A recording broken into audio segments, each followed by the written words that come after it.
There's more help on the way for victims of domestic violence. WDRB's Lawrence Smith explains how new technology is going to help investigators. Lawrence. Well, when domestic violence victims come here to U of L's emergency room, their wounds are not always obvious. But now there's new hope for justice.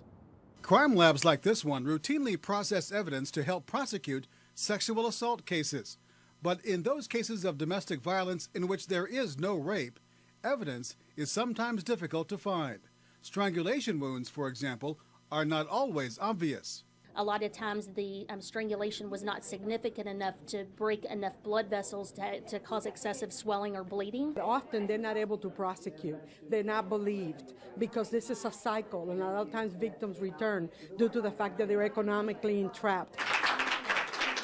But that will soon change thanks to a $15,000 grant from Verizon Wireless to Kentucky One and U of L Hospital to purchase this device called an Illumacam. We will be able to collect forensic evidence that could assist in prosecution of all types of domestic violence cases, regardless of whether sexual abuse has occurred. As this photo illustrates, the LED camera can detect and photograph bruises under the skin's surface that would not normally be visible. We want to be able to capture the bleeding that's under the skin that is not prominent enough to see, and that's what the UV light and the camera is going to help us to do. Now, when domestic violence victims are brought into this exam room, already filled with evidence-gathering tools, the new technology will reveal what's hidden and help put abusers behind bars. This is an opportunity for them to say, if you're ready to leave and take care of you and your children, we will support you with the forensic evidence for you to actually prosecute your batterer and hold him accountable.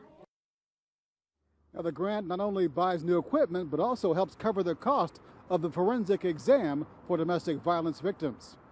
Live outside U of L Hospital, Lawrence Smith, WDRB News.